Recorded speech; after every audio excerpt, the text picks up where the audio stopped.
have come to expect that Keir Starmer is prepared to stoop low, low, low. So are his lousy cabinet, covering up, not telling us the truth, lying through his teeth.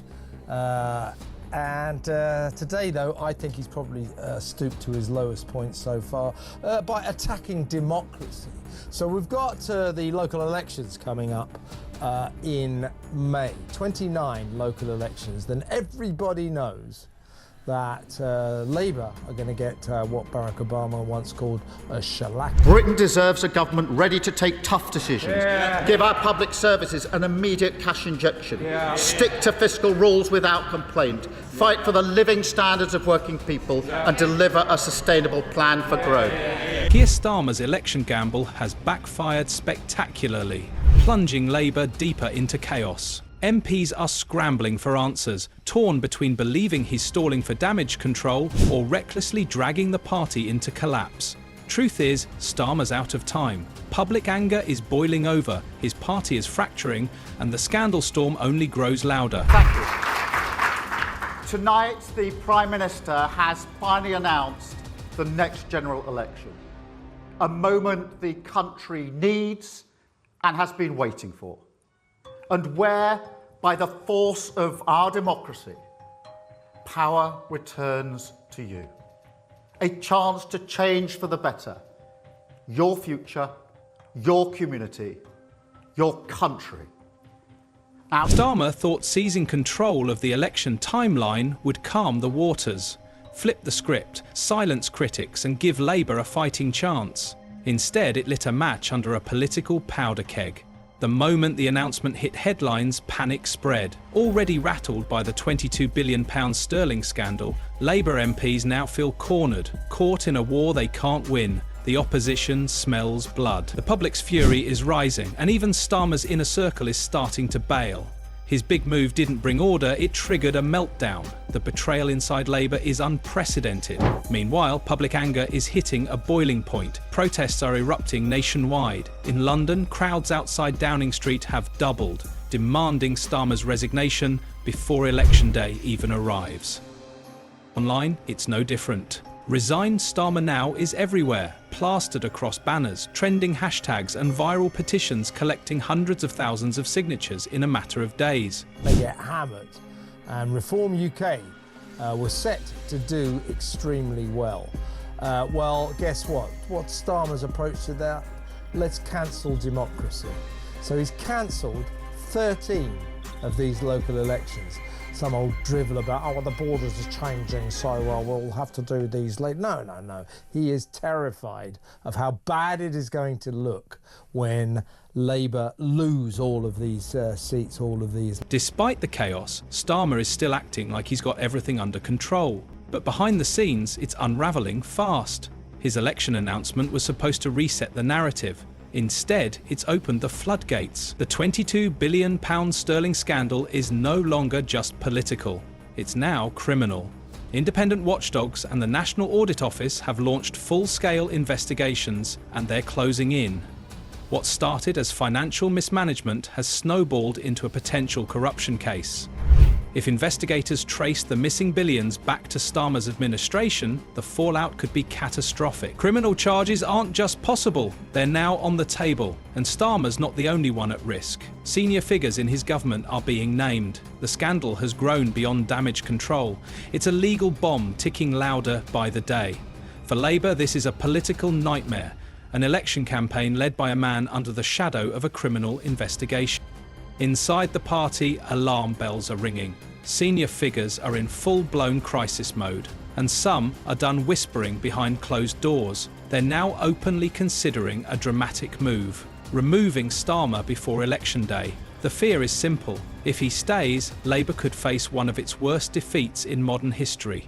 Could your vote in the local elections on the 1st of May next year be taken away from you? That's the fear of the local government reforms announced today by the Deputy Prime Minister. My name's Tom Harwood, and this is GB News Originals.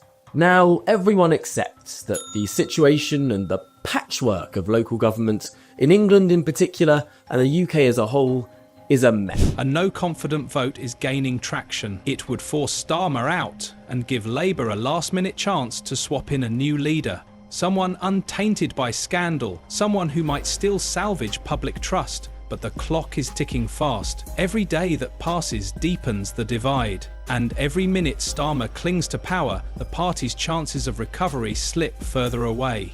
While Labour crumbles from within, the opposition is going for blood. Rishi Sunak and the Conservatives are wasting no time. They've launched a relentless, coordinated attack, arguably the most aggressive campaign in years. Every press briefing, every rally, every media appearance is laser-focused on one goal: destroy Keir Starmer's credibility. Their message is blunt and brutal. Starmer can't be trusted. He's corrupt, dishonest, and dragging the country into chaos. And with each new revelation tied to the missing billions, their case is growing stronger. What once sounded like political mudslinging now echoes public sentiment. The scandal isn't going away. If anything, it's validating every accusation the Conservatives are throwing his way. And as the story dominates headlines, Labour's silence only makes things worse. Starmer's image is being dismantled piece by piece, and the opposition is just getting started. Even neutral political commentators, those who usually avoid taking sides, are now admitting it. Starmer's grip on this election is slipping fast. Then came the unthinkable. Members of his own party, many of whom once defended him fiercely, have begun to turn, publicly. At first it was subtle, hints in interviews, carefully worded suggestions that Labour might benefit from fresh leadership. But now the gloves are off. Senior MPs are calling for his immediate resignation. Some are doing it behind the scenes, but others are going straight to the press, accusing him of dragging the entire party into disaster. One called him a national embarrassment. Another said Labour must cut him loose or go down with him. To rise on average by £90, water by £125, energy by £111, so that's already over £300, all rising on April the 1st. Ironically, April Fool's Day. Who do they think will be paying for those? The party is no longer divided, it's fractured, and Starmer is at the centre of the wreckage. The split within Labour isn't just political anymore, it's personal, bitter and beyond repair. But the most devastating blow yet? The poll. In the days following Starmer's election announcement, public opinion turned violently. Labour's once comfortable lead over the Conservatives vanished almost overnight. In some polls, they're now trailing by double digits. A collapse no one saw coming. Starmer's personal approval ratings have cratered, even falling below the numbers Boris Johnson faced during the peak of the Partygate scandal. For Labour strategists, this is the apocalypse scenario. An election they were once expected to win in a landslide is slipping through their fingers, and there's no one to blame but the man at the top. The financial scandal, the tone-deaf leadership, the refusal to acknowledge reality, it's all come to a head.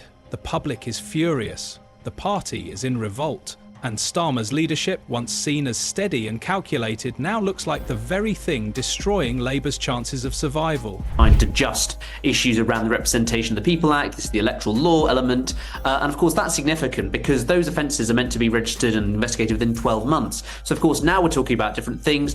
We don't know, for instance, the kind of exact detail of what they're looking into, but one potential issue, if it's involving two different houses, is capital gains tax, of course, and there is no kind of statutory limit on that, which would mean that potentially you could see an investigation and potential criminal offences, etc., being committed, and it wouldn't have a time limit on it. And so that's what we're really interested in. I've just been talking to some Conservative MPs, and they say, you know, look, it's tax that really ought to be the thing that, if it's going to do for her, that's the thing that's going to do for her, because, you know, there is no limitation on that. And of course, that's the thing that did, for instance, for Nadeem Zahawi, and some of them are pushing now for an HMRC investigation as well. So I think this is quite a significant development tonight, and the Times also reveals that at least a dozen officers are involved in this, so it's quite a big investigation. Behind closed doors, Labour officials are scrambling, desperate to find a way out of the disaster engulfing them. The question no one wants to ask out loud is now impossible to ignore. Can Starmer be replaced before Election Day?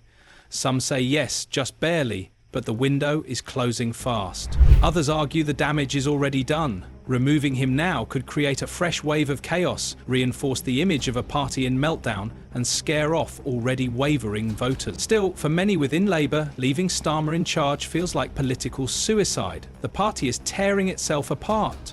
On one side are those demanding immediate action, rip off the plaster, eject Starmer and inject new energy into the campaign before it's completely lost. On the other side are the loyalists and the risk-averse, frozen by fear. They worry that any sudden leadership shift will only deepen the instability and spark a full-blown collapse. It's a no-win scenario, and both camps know it. There's backroom dealing, furious phone calls, emergency meetings that stretch into the early hours. Even Starmer's closest allies are split, some quietly encouraging him to resign for the good of the party, others still clinging to the hope that this nightmare can somehow be managed. There's devolution revolution. Sounds almost as dreary as it actually is. She looks now set because lots of areas are being reorganised with a view to everyone having an elected mayor. Already, I believe Greater Lincolnshire, Hull and East Yorkshire have been assigned mayors, or at least they will be allowed to vote for their mayors.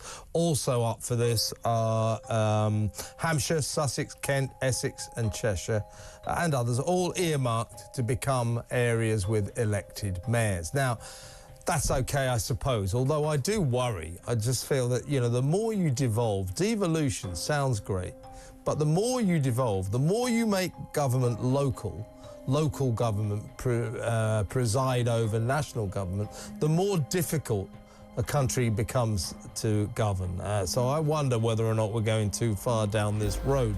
But the main point to make here is Angela Rayner, funnily enough, said, oh, these areas that are getting reorganised, well, they were going to have their local elections in May, along with the rest of the local councils of this country.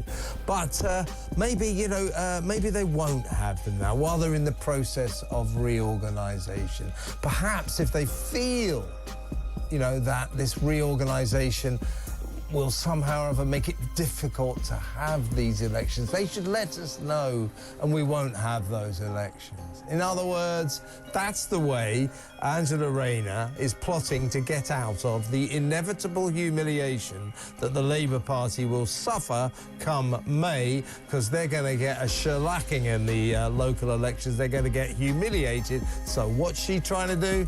She's trying to stop the elections. It's outrageous. But there's one thing no one can deny anymore. Time is running out and the pressure is unbearable.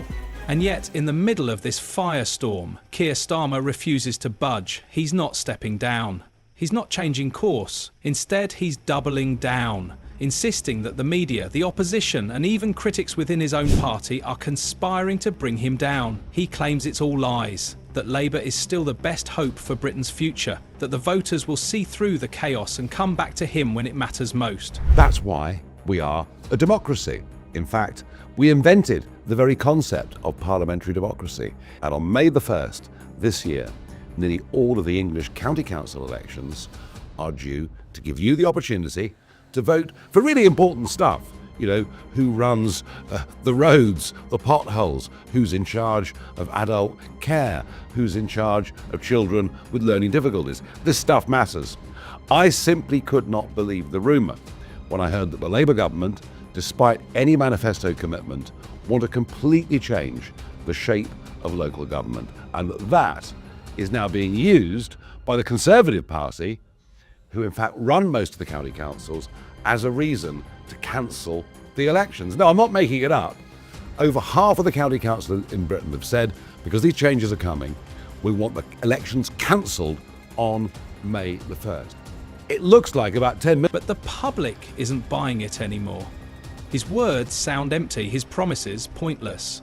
The confident, composed leader who once seemed ready to reshape the country is now seen as desperate and disconnected. His leadership has shattered, his authority has collapsed, and the image of control he worked so hard to build is now nothing more than smoke and mirrors. As the campaign officially begins, one truth becomes undeniable. Starmer isn't just battling the Conservatives anymore. Sort of fairly vague lines in the Labour manifesto talking about increasing devolution, but nothing on the scale of what's been foisted upon these counties. And so there's 9 councils, mixture of counties and unitaries, that have had their request to cancel their elections accepted. There were a number of other councils that tried, and quite frankly, it's a disgrace. We live in a democracy. Part of being in a democracy is the ability to vote in our elected representatives, but also, crucially, vote them out. And the councillors that were elected, or the last time this set of councillors were elected was back in 2021. It was the height of Boris's kind of vaccine bounce. The political context has changed very dramatically since then, as we all know.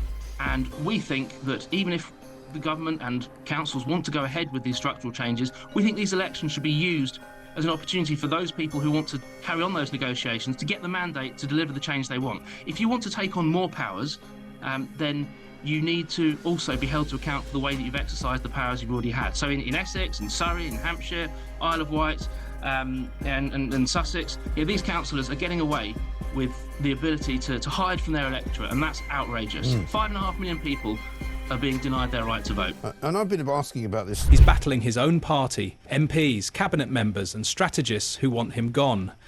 He's battling the British public, millions who have turned on him, demanding accountability, demanding change, and he's battling the scandal that refuses to fade.